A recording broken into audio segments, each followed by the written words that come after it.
Okay, we're going to get rolling here. Good afternoon, everybody. My name is Mike Smith. I am the chair of the Member Benefits Committee for NAIFA, and it's my pleasure to welcome you to Overcoming Sales Call Reluctance. At this time, we want to make sure you turn off your cell phones, iPads, big screens, whatever you have that's going to make noise, and if you can do that, please, at this time.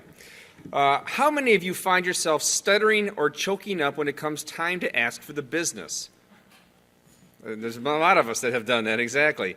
Or maybe getting a little tense when you need to ask the tough questions to qualify a prospect.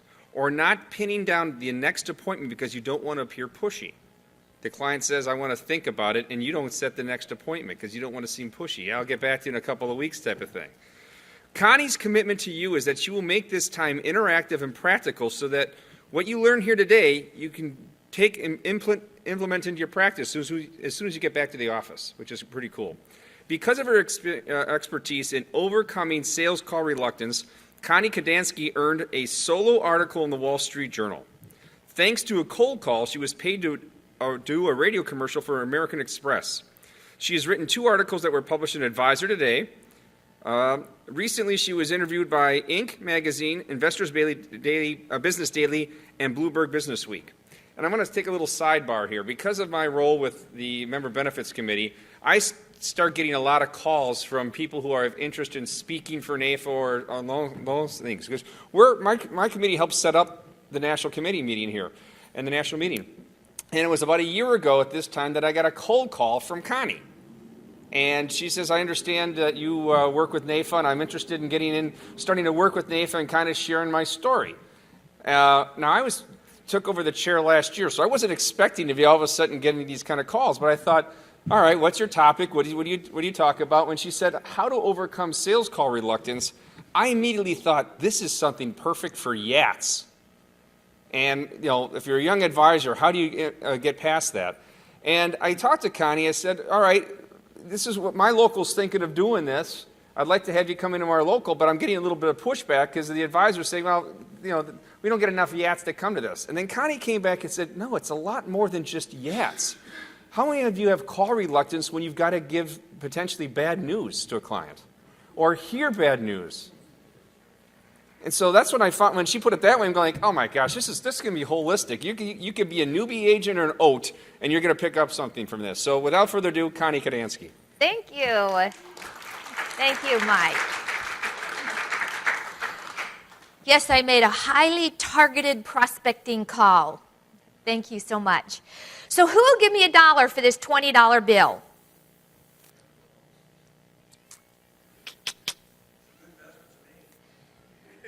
The opportunity is available. Who will give me $1 for this $20 bill?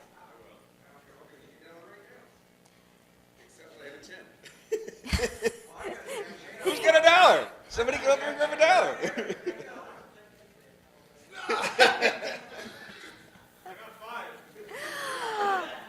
Okay, so was that opportunity available for everybody in the room? And what did it take for somebody to come up and capitalize on that opportunity? Courage. What else?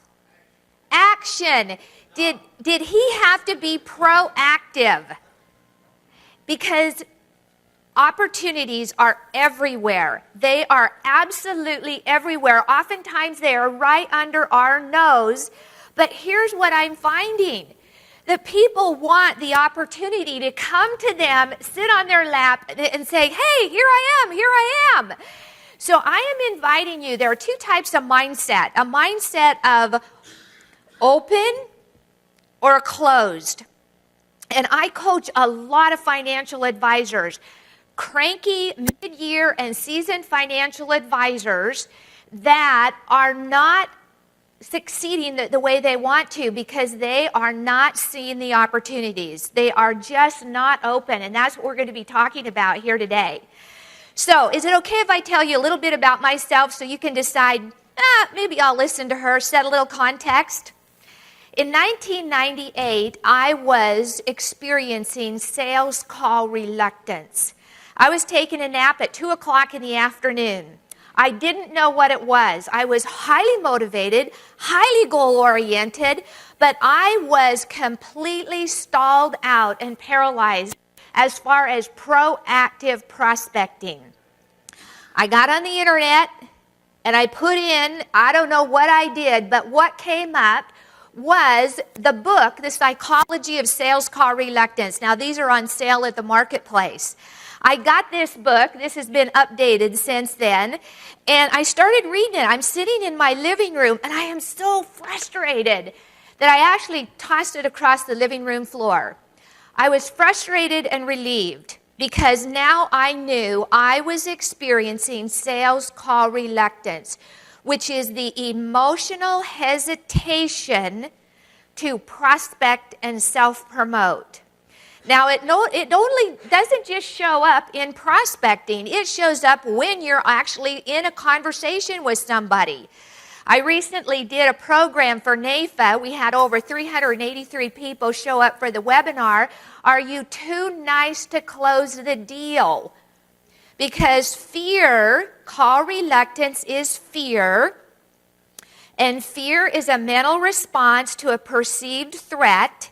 And there are some times where people were actually in front of somebody and they decide to back off. If I ask that question, they'll get mad. If I push them, they'll think that I am being too pushy. So it is live and well. It costs millions and billions of dollars. So my goal here is to know, okay, we call reluctance, but guess what? It is nothing to be embarrassed about, but living with it needlessly is. You have opportunities to be an opportunity creator, right? Because that's really what you do. You create opportunities so you can go out there and help people achieve their financial goals. What better than that? So with that said, this is what I know to be true. When it really comes down to it, with the changing marketplace, it's all about mindset first and foremost. Mindset is, what are your set of beliefs? What are your set of beliefs about your market? What are your set of beliefs about your value? Because you know what? When you know your value, when you honestly embrace and know your value, you will be emotionally resilient and unstoppable. How good is that? Is that good or good, right? Emotionally resilient and unstoppable. And so it comes down to, again, what is your value? The second thing is process. How many people have a process? Now, I know you're taught a process, but here's what I find with the financial advisors that I work with. They're not following their process. And if you're going in and if you're talking about their current reality, it's a disaster. Talk about what is it that they want to achieve. Get them there, right there. So that's not what this talk is about here today, but often advisors that are having trouble closing the sale is that they are not following a process that will organically unfold in the most miraculous way. And number 3 is that skillful execution, executing what you know. Prospecting is an emotional exercise. I believe that only 20% is technical on what you say. 80% is an emotional exercise. And 80% of your success is due to your emotional intelligence. And prospecting requires emotional intelligence. There are 3 components of emotional intelligence. Number 1, your ability to handle your feelings. And the reason that people are not consistently prospecting is because they have not developed that skillful execution of the ability to handle their feelings. Number 2, as far as emotional intelligence, is what is your internal dialogue? When somebody tells you no, what do you make it mean? That's a real key there. Emotional intelligence is what do you make it mean when somebody says no? And number 3 is your ability to communicate with your prospect. So mindset first and foremost, your set of beliefs. Now, I'm going to jump into the hornet's nest first and foremost because you didn't come here to hear something that you've already heard before, right? You didn't come here to hear what you want to hear. So I'm going to share with you a mindset that I promise you, if you adopt it, your entire prospecting will transform itself. Now, when I say step into the hornet's nest, what do I mean? You might get a little aggravated, a little agitated. And it's the same way when you're writing somebody's insurance and they get a little aggravated when you tell them they need to answer a few questions or get some kind of a health screening or something like that too, right? So here's the mindset that I teach. And it doesn't diminish who you are.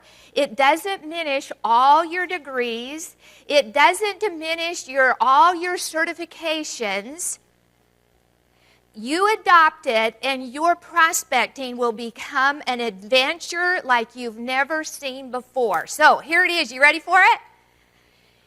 You are a professional lead generator who happens to sell insurance.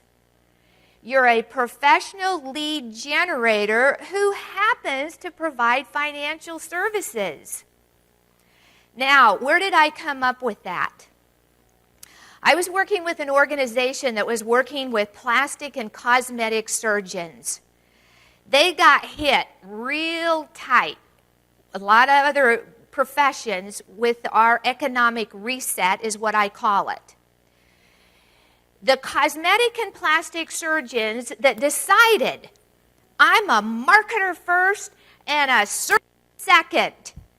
They have a waiting list of patients. But those surgeons that said, I'm a board-certified plastic surgeon, I am the president of my state association, I'm a plastic surgeon first and foremost, and I resent all those marketers out there. Closed their second offices, and they're working 3 days a week. So let's get real. It's all about marketing. And that doesn't diminish the fact that you're good at what you do, the value of your services. You're a professional lead generator who happens to sell what you sell. So how do you like it? Anybody have a little bit of an allergic reaction to that? Because when I was speaking at some of the NAFA chapters, some of these young guys came up to me and they go, Connie, I like it. I like it. They're going to be the top of the table, aren't they? And I have been working with different advisors where the older, the seasoned advisors, they're going, there's this one guy in our office, and I'll be darned, he's making 45 calls a day, and he's getting appointments. And I just don't get it. It's mindset. First and foremost, they've made up their mind, because when you see it as an adventure, guess what? Your mind opens and your creativity comes into play, and you have more fun. And when you're having more fun, your prospects are having fun, people you're talking to are having fun, and it really is a transformational experience. So I'm not going to pull any rabbits out of the hat. I don't teach anything that is not based on science. And I'm going to share something with you at the very end of the program that will really convince you around the mindset. So what is it that you're doing in your marketplace? You're really managing your visibility. Managing your visibility. And who here has industry-specific celebrity status in your community? Anybody? I asked that question when I was in Wisconsin. And there was a man that everybody said, Jim. Jim is the one. He's got industry-specific celebrity status. Everybody knows him. He's out in the community. He's managing his visibility. Because guess what? If you're not visible, your competition is, right? So how are you doing at managing your visibility in your marketplace? How many different components? I know you're here for the next 3 days. You have a different workshops, social media, etc., which really I believe that it is helping us be more successful. You're showing up on social media Be very, very powerful, and I know that there's somebody who's going to be talking about that. So let's talk about those real critical behaviors around effective self-promotion. Now, when I say self-promotion, what's the first thing that comes up for you when I say self-promotion for you? What do you think? Yeah. He's going, it's what? It's a little hard to do. Anybody else? Self-promotion, yes. Okay, bragging, boasting, self-serving. Okay, that's a mindset. And I'm going to invite you to shift that mindset because you can be very effective at what you do. And as long as you're selling, you're solving people's problems for a profit. And in your industry, I work with the two behavioral scientists that for 40 years now own the trademark Sales Call Reluctance. In financial services industry, the role rejection call reluctance is toxic within companies. Meaning, I don't want to be considered a salesperson. Don't tell me, I'm not selling anything today. You know what? You just blew your credibility because you are trying to sell them on talking to you. Right? And we're selling our self-image. When we are out talking to people, what is our mindset around the value that we provide to our prospects? So the critical behaviors, number one, those people that are out there managing their visibility. Now, here's the deal. Research shows they're not the most competent, but they're the most visible. And that's where they're getting their business. And so I want you to be competent, but I also want you to be visible in your market. So they're out there positioning themselves to make sure that they get noticed. And they're active. And they have the energy. And they're providing value. Do you know that our prospects expect us to create value for them just to talk to them anymore? What value are we creating for them? Number two, they have a style that makes people remember them. And so on your handout, you got handouts, right? So I've outlined that here, the 3 characteristics of effective self-promoters. So number one, they are using their existing network. And they're always looking to develop new networks. So they're using their existing network. I always tell my clients that you decide, you put a figure in your head, and that your head's not going to hit your pillow unless you make a couple new contacts on a daily basis. Or maybe it's 5 for some of you, because I can tell you it's 10 for the younger people that are out there. Number 2, they have a style where people remember them. So they do something distinctive to get remembered. Is your style serving you? And number 3 is they're showing up consistently. That repetition, they never leave self-promotion to chance. They don't just show up for a while and then go away. They are showing up consistently in their market. And yes, when you're first making a highly targeted prospecting call, and I know our next speaker is going to be talking about really how to get in the door, is to make that highly targeted prospecting call. It's usually not the first call that they're going to respond to you. It may not be the second, but it may be the third. Because once they start remembering. You know, somebody was sharing with me, you make a call and they don't really listen to you. Then you call a couple, 3 weeks later, and they go, oh, somebody else called me about that. You call a little bit later, oh, you're the third person that's called me. Maybe I should really pay attention to that. So it's really showing up consistently. 4,700 salespeople across industry lines were interviewed recently to find out where are they getting their business.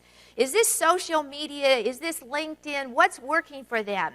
70.8% of them said through my direct prospecting is where I'm getting my business.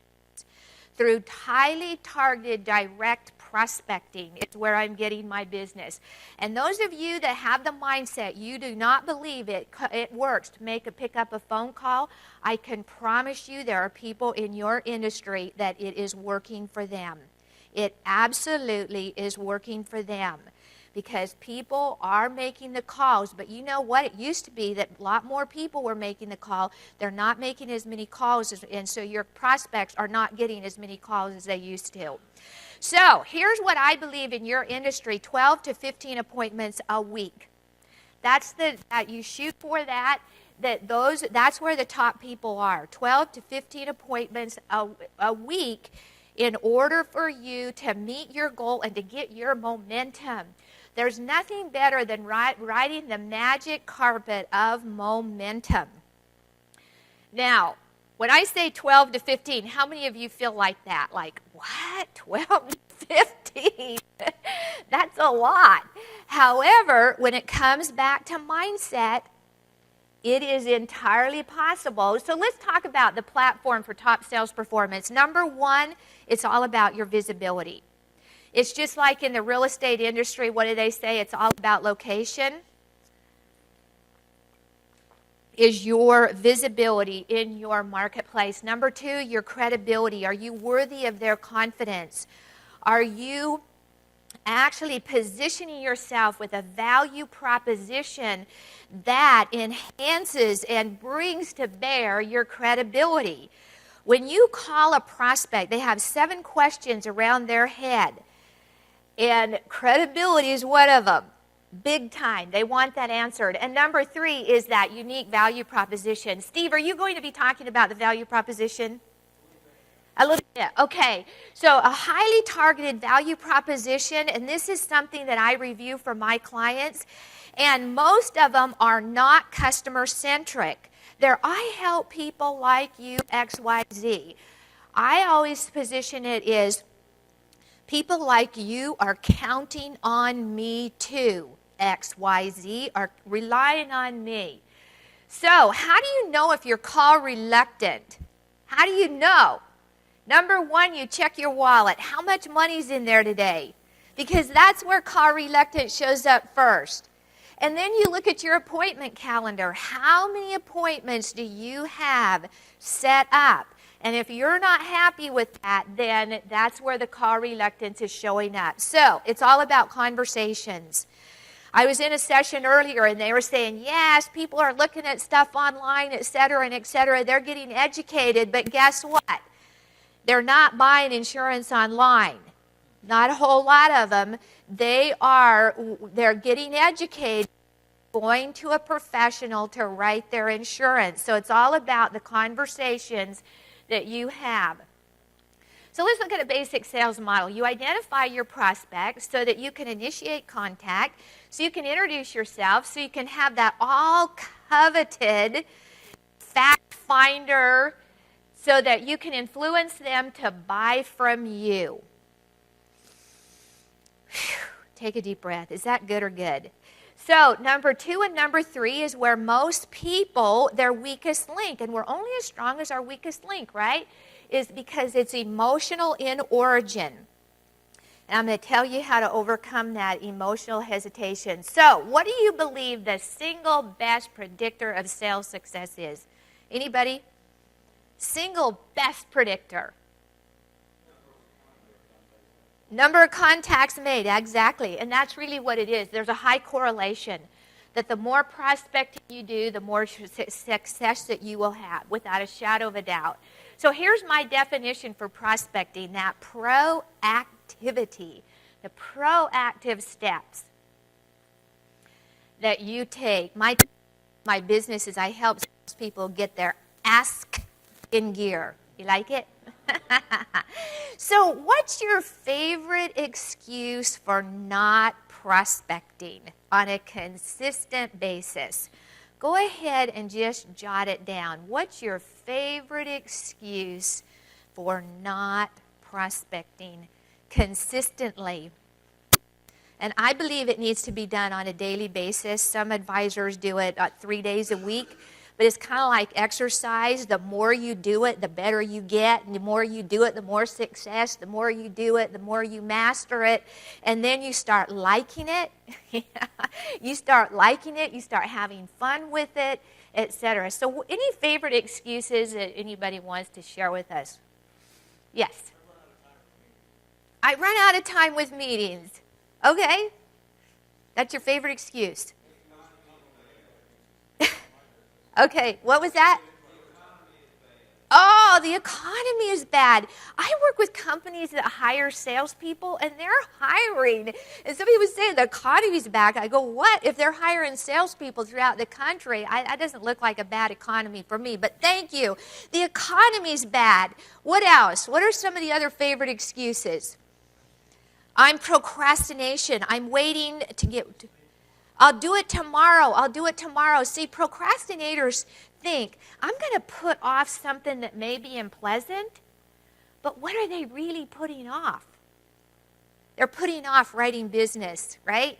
So just because we think, I'm going to put that off, we're putting off writing new business. Now, successful salespeople experience, I can tell you that. The good news is we can choose the pain of discipline or the pain of regret. We know what that is like. We know what it feels like. Now, the discipline I'm talking about today is we're going to be talking about disciplining and really shifting the mindset so that we can have a different experience. So, yes, our prospects are busy. Absolutely. But you know what? They need us. They need us, and what's our value proposition that we can tap into their world and get enough information to them, and that we can stay visible. We stay visible, and if we've got a good value proposition that is customer-centric, they will, not everybody, right, but to get more open and see you as a valued partner. So they have misbehaving teenagers, they have sick parents, etc. However, that still doesn't mean that they do not need you. So here's what Sales Call Reluctance, that emotional hesitation. So you go somewhere and you come back, you've got a stack of business cards, you think, oh, I'm going to go ahead and call.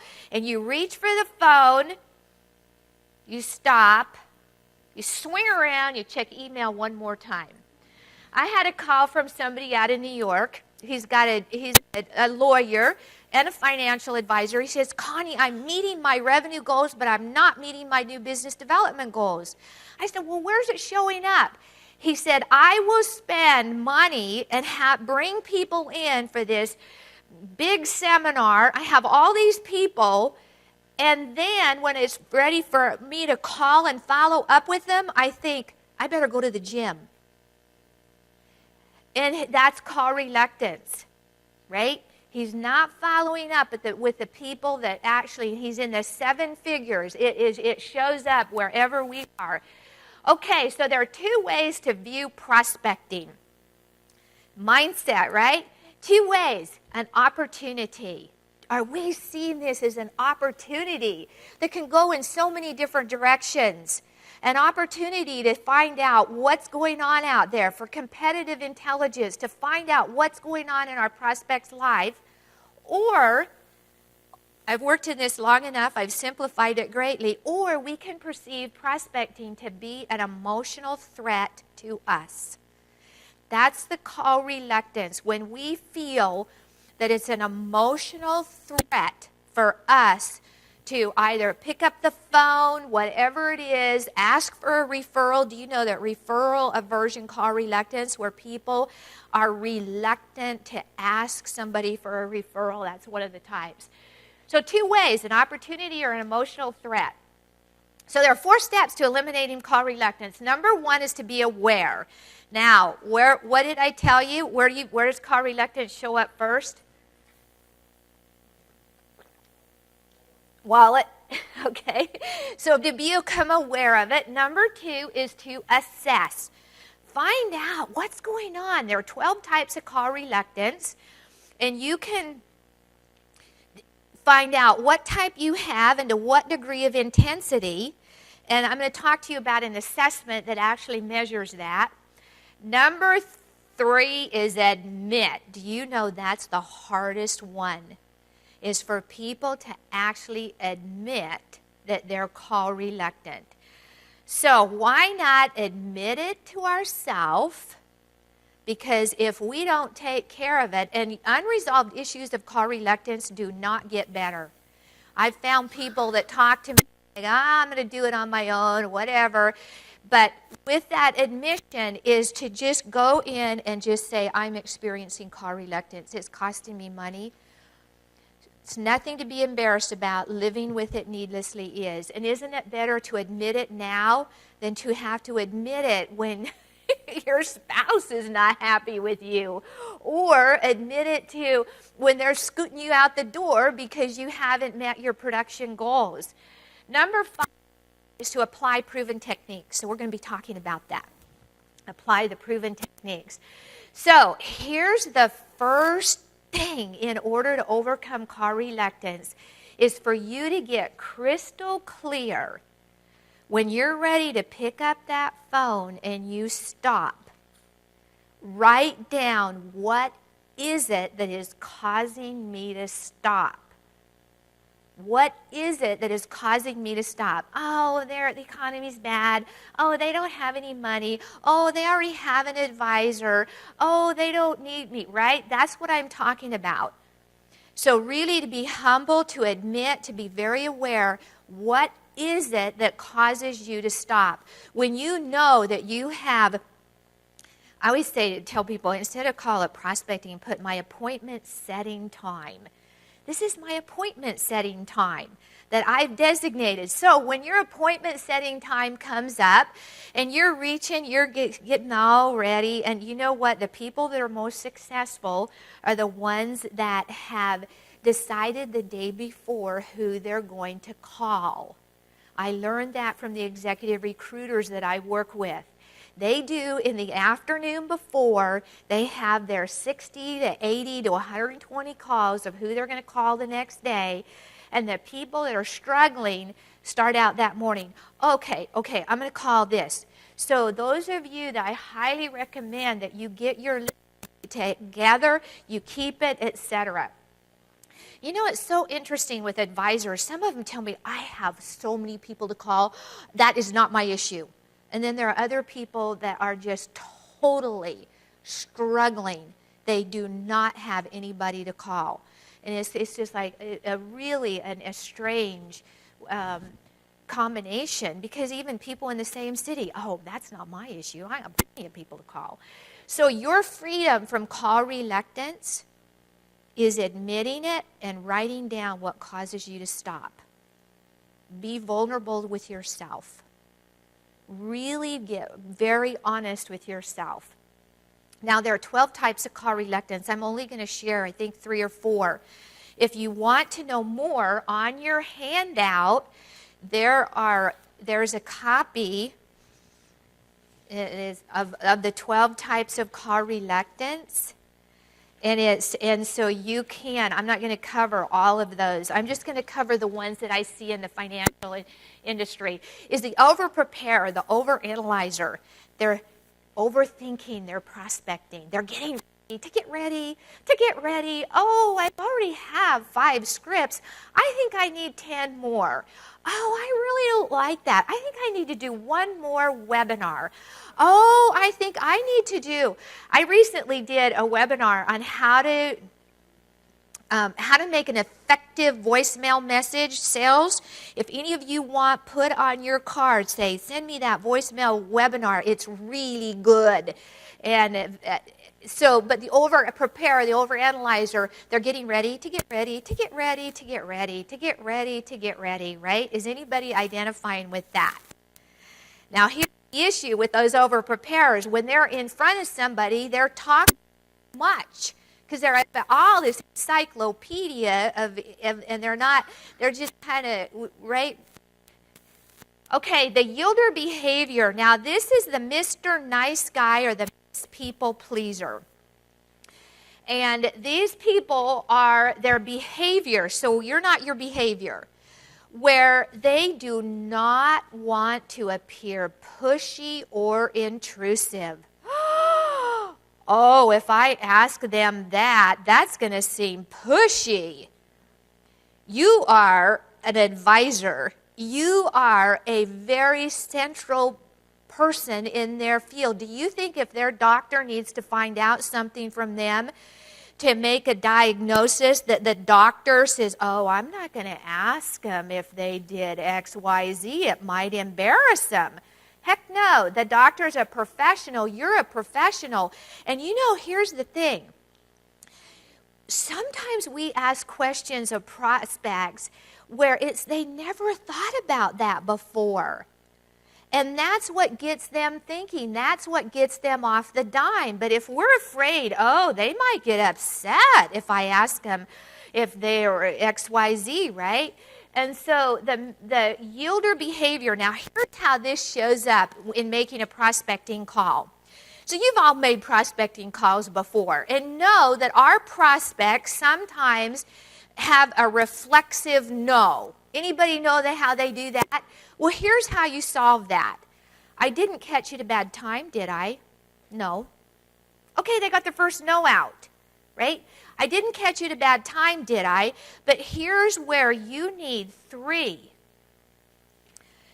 pattern interrupts. They go, oh, I'm already working with an advisor. I understand. And when's the last time you sat down with that individual?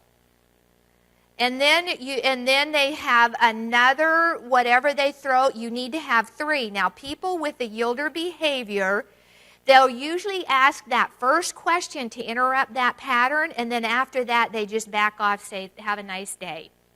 So that's where the Sales Call Reluctance shows up. This is the number one type, and it's the most costly. And this is where, in working with the Yolder behavior and helping them recognize their value, because they're the people pleasers. It's nice to have people like us, but would we rather have them be respectful of us and recognize us as truly a valued partner in helping them achieve their goal? So again, going back to mindset, yes? Role rejection, I touched on this, toxic in your industry. If anybody here is saying, oh, I'm not trying to sell you anything, you just blew your credibility, they know you're fibbing. They know you're fibbing because if you were not, you would not be talking to them if you weren't trying to sell them on an appointment. And I know there are companies that are still training their young people. Tell them you're just going to share information with them today. Toxic. We did a research on a major global multinational company, and role rejection went all the way up to the chairman of the board. You are selling. It's okay. You're solving people's problems for a profit, and it's okay. That's usually a tough one for the financial advisors to accept. Telephobia is using the phone to prospect. This is one of the easiest to overcome. You can overcome it in one morning in your office if it's just this. And I'll tell you how you do it. Now, I'm greatly simplifying it. Can somebody tell me what time it is? I've got to keep an eye on the time. Okay. I'm going to keep an eye on your watch, okay? Thank you. So, two Americans won a Nobel Prize on their research between the sense of smell and the brain. Anytime you smell something, it instantaneously takes your brain to another place. By using an essential oil. So think about it. You're ready to pick up the phone. You go, oh, they're already working with an advisor. So I'm greatly simplifying it. You have to follow a procedure here. You have an essential oil. You smell it. It completely takes your brain to another place. You pick up the phone and you make the call. I've worked with 5 former fighter pilots for our military that this really helped them overcome their sales call reluctance. I had one that found an essential oil that smelled like cut grass. So he's in his office and he's thinking, oh, they're not going to say it. They're going to say no. And then he goes, transform, take it to another place, picks up the phone and makes the call. So I'm telling you that is a really high 30,000 level. I know some people kind of think that's kind of weird, but we're using our senses to help us overcome our fear.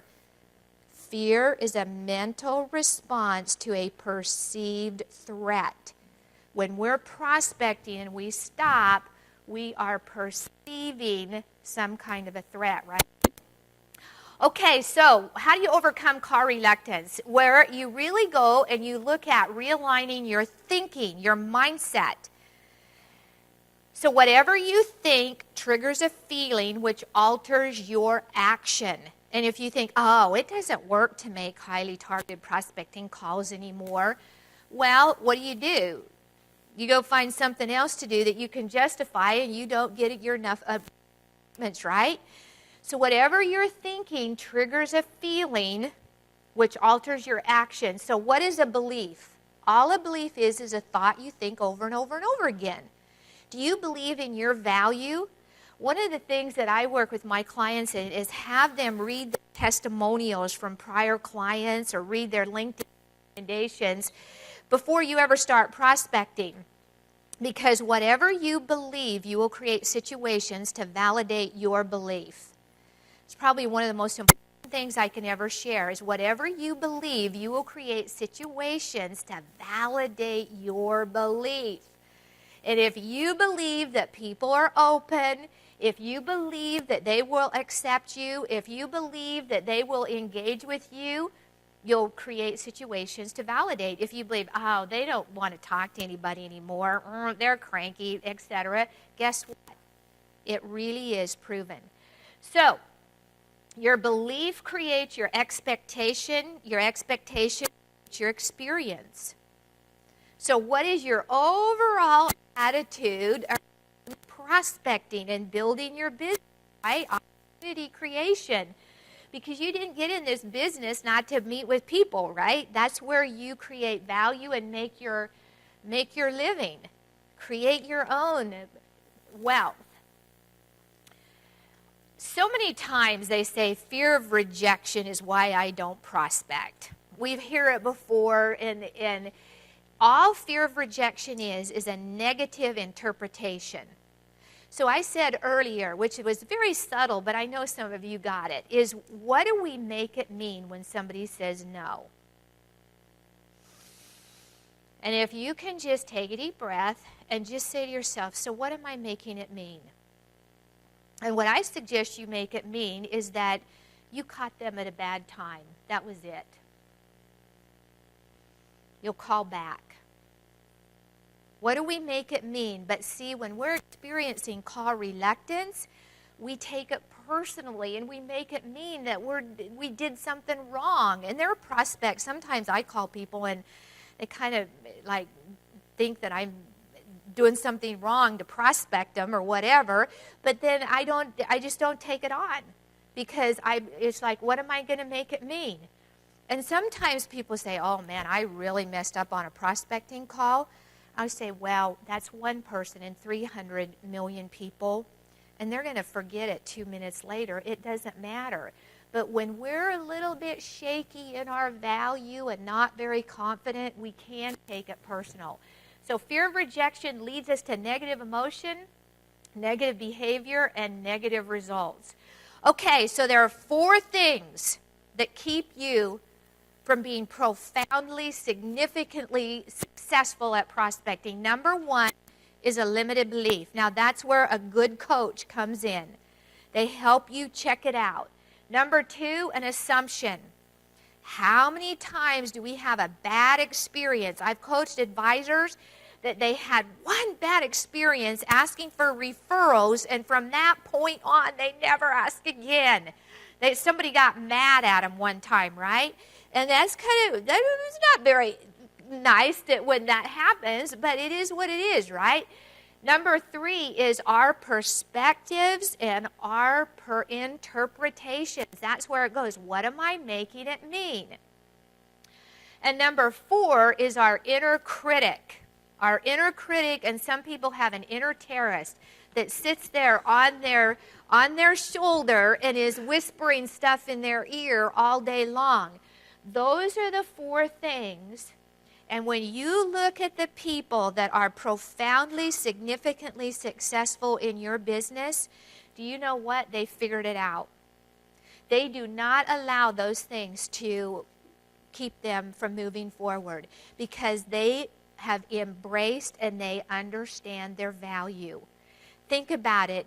If you knew that you had something that was just so profoundly useful to somebody, would you hesitate to let them know? Right? We have a role and a responsibility, but it's one of those 4 things, or maybe a combination, that is keeping you from being more successful. And once you can identify that, guess what? You can do something about it. So these are some of the things that keep people from these projected thoughts. They'll say they're not interested. How many of you heard that? They're not interested. So what do you say after they say they're not interested? That's where you have to have, I understand, and you ask them a question that starts with a how or a what. That's real rejection, call reluctance.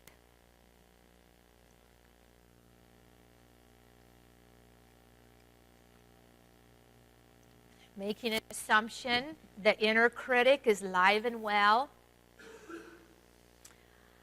Yep, people say they have a good prospect. I'm going to blow it. I'll never get another opportunity. We have that one. This is the Yolder call reluctance. They'll be upset that I interrupted them, and you did interrupt them. It's 21st century. You interrupted them. If you have more value, it's okay. So, put your hand on your heart. Take a deep breath and say, it's not prospecting that causes my anxiety. It's my thought about prospecting that causes my anxiety. And when you can truly get that and embrace that, guess what? You can soar. When you can really, really understand that. Unresolved issues do not get better. Okay, take a deep breath. We've been talking about a lot of different things. Every once in a while, when I'm prospecting, I need a little bit of break. I go on Pinterest just to have a little bit of a visual, beautiful, and I found this little guy or gal who is on, and just kind of take a deep breath, distract for a minute, and then move forward. So, can you actually yourself to love prospecting? It is entirely possible. What I have found is you can neutralize your negativity. If you can neutralize your negativity around it, so it doesn't mean you're going to love it and look, right? But you're not going to allow the negativity to keep you from succeeding. You can meet your goals by just doing that, by neutralizing the negativity. Now, I'm going to share something with you. Anybody in here read the book, The Biology of Belief by Bruce Lipton? Any of you? He's a cellular biologist, and he's bringing this mainstream. In your center of your brain, you have a hypothalamus. The hypothalamus is the chemical factory of the brain. Every thought you think, the hypothalamus secretes a chemical, a hormone, to match that thought. So if we're thinking negative, have you ever met anybody that they're just so cranky, right? They have actually trained, and what happens if we don't take care of it, our body starts thinking for us. And the research is coming more and more clear. Now, it sounds like I'm promoting positive thinking, doesn't it? I want to think positive. Positive thinking in and of itself is worthless. You need a positive feeling that goes with it. Positive feeling that goes with it, because the better you feel, the richer you'll be. The better you feel, the brighter your future. And so when you really think about what's going on there, is there some disciplining that needs to go on up here? If every thought that you think, you're literally changing the chemistry in your body. Okay, so you want to feel good. I'm going to tell you a way, because fear, call reluctance is fear, right? The opposite of fear is love. And when you're in gratitude, you're really close to love. And when you're in gratitude, so one of the things that performance psychologists are really teaching, and it's so simple, sometimes it's some of the simplest things that keep us from really having profound success, is to be happy by thinking about what you're grateful for. Start out your day with a minimum of 5 things that you're deeply grateful for. Because when you're in gratitude, guess what? Your hypothalamus is pumping out completely different chemicals than if you're thinking about the economy in a negative way, right? And there are people that are out there just succeeding beyond belief, and I can tell you they have mastered it. And so I'm doing a webinar coming up, and it's the 11 morning rituals that'll absolutely transform your career. 11 morning rituals, and guess what? One of them is really to start focusing on gratitude. I am deeply grateful for, etc., etc. And you start thinking that way, and it will, what happens, we've already heard it's like mind over matter, mind over matter, mind over matter. Really, it's body over mind. Body over mind when it comes to the hypothalamus, right? There's the chemical factory that cascades through our entire bloodstream of what is it we're focusing on. So it says that, I'm reading from it, your body starts to release hormones that affect how you think and feel. How you think and feel is really, the better you feel, the richer you'll be. What is it you need to do? You need to get happy. And it's entirely possible to do that. Is it easy? No. Does it take hard work? A little bit. But once you start training your brain, in the book, The Psychology of Sales Call Reluctance, it's all about retraining our brain. Retraining the way that we are looking at things and how we're perceiving them. So what's going on upstairs? I can, I will, I choose. I can, I will, I choose, right? So, 24 hours a day, I'm asking you to do this for 60 seconds a day. How many did I say? 60 seconds. If you do this for 60 seconds, do you still have plenty of time to do what you do? Okay? Here's what I'm inviting you to do, to ask yourself this question in the morning for just 60 seconds. What would it be like to be at ease with prospecting? You are literally changing the chemicals in your body when you ponder that question. Your hypothalamus is pumping out completely different hormones, chemicals, and what it is using is really starting you to get you in a completely different mindset. I started out today talking about mindset, yes? What would it be? What would it be like to be at ease with prospecting?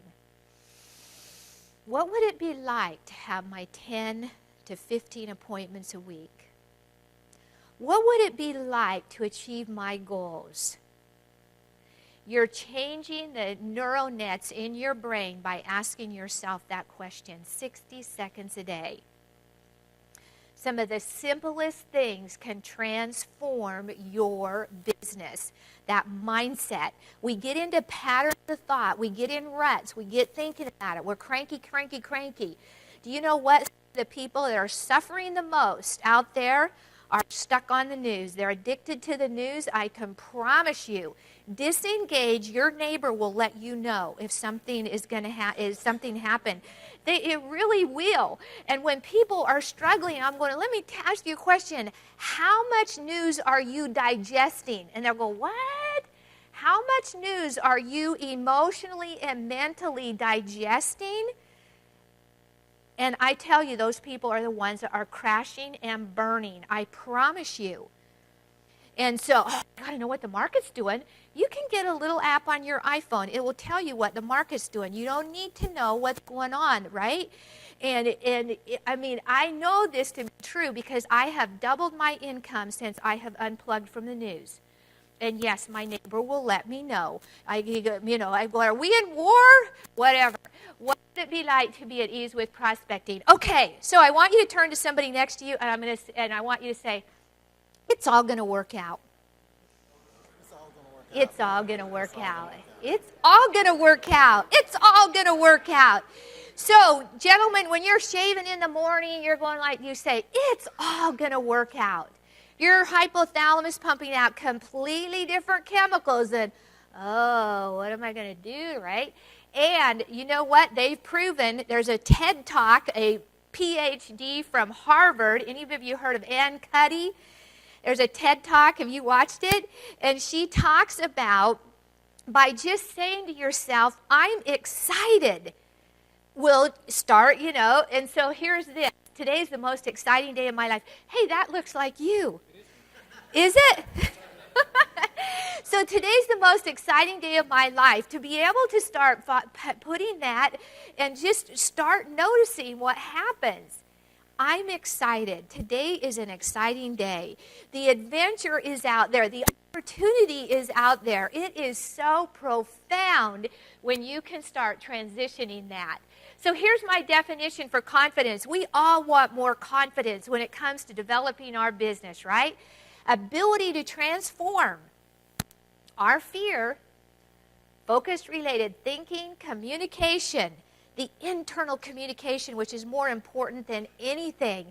And yes, we have that internal pattern that goes on. We've got to break that pattern of thought that is keeping us from achieving our goals, keeping us from going out there and helping other people achieve their financial goals. I always get surprised at people. You think about it. Your prospects, they have a doctor, they have a dentist, they have somebody that does their taxes, they have an accountant, and they have a financial advisor. You're all, you're part of the well-being of their family. Is that part of your mindset? So the end of the day routine, here's something that I really encourage you to do. It can be, again, transformational. Is at the end of the day, write down 3 things that worked. 3 things that worked. Okay? Write them down. Physically write them down. And pick one thing that didn't go the way you wanted it to go. And reenact in your mind how you would have liked it to go. So recently I was working with one of my clients who called an attorney, and the attorney goes, do I know you? Kind of snotty, whatever, right? And it really threw him. That's what he picked for the end of the day. Okay, I'm going to reenact in my mind. I'm going to use this powerful power. They say, we've only used 10% of our mind. I'm teaching you how to use more of it. And to be able to reenact, how would I have liked it to go? So he reenacted it. Do I know you? No, but you should. I mean, I don't know what we figured out for him. We gave him 5 different options, and that he just started, you just visualize it right here in your head. How would I have liked it to go? The next time you're in that situation, guess what? You are more likely to do what you wanted to do. Some salespeople come up to me after I speak and they go, I have 25 years in the business. And I often think, do you have 25 years or do you have 1 year 25 times? So that is why this using the mind, the reenacting, what is it? How would I have wanted it to go? And if somebody says, no, I need to think about it. I need to think about it. You reenact how you would have wanted it to go and how you would have shown up differently, more intelligently next time. How could you have prepared a bit better? How would you have wanted it to go to reenact? Okay, so you can buy the book, The Psychology of Sales Call Reluctance, in the bookstore at the marketplace over here. And then take an assessment that find out what kind of call reluctance you have. I work with a lot of people in coaching and development. You have somebody in your office that you just think they have potential, but they're just not showing up. So that is the conference offer plus the book.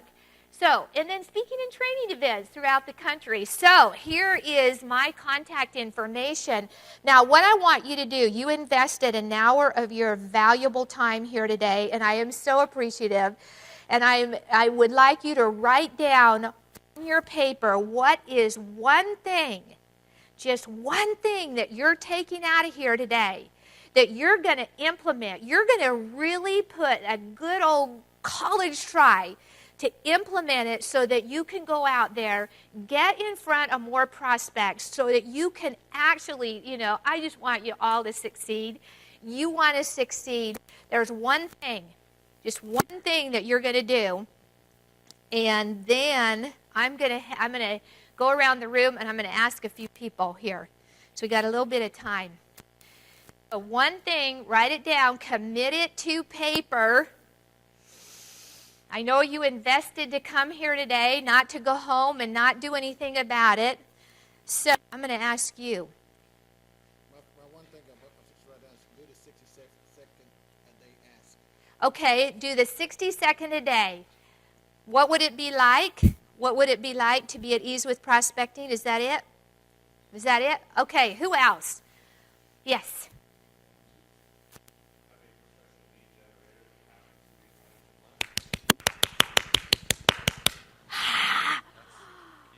That is the key. Have you ever heard of that before? You just forgot it, right? I'm a professional lead generator who happens to be a financial planner. And what about you? What is one thing you're going to take away? The value that I provide in solving people's problems. Yes, the value you provide in solving people's problems. They're desperate. They need you. They need you in front of them. They need you asking them tough questions and that you're not going to let them care about them, right? Anybody else care to share? Yes. I really like carrying the list the day before. Okay. Clear goal next morning. Yes. The clear goal. I had one guy that actually put in the numbers speed dial. Number 1, number 2, number 3. It was all speed dial in. And he got into a rhythm. It's that rhythm that we're looking for in order to succeed. What about you, sir? The morning what? Oh, yeah, the gratitude. I love that. What about you? The gratitude? Yes, this is completely different. Okay, so with that said, oh, yes, sir. Promote yourself more consistently. Absolutely. Okay, so stick around for our next speaker. He's going to be talking more about the prospecting because guess what? That's where the prospecting is where we can't close a sale unless we prospected, right?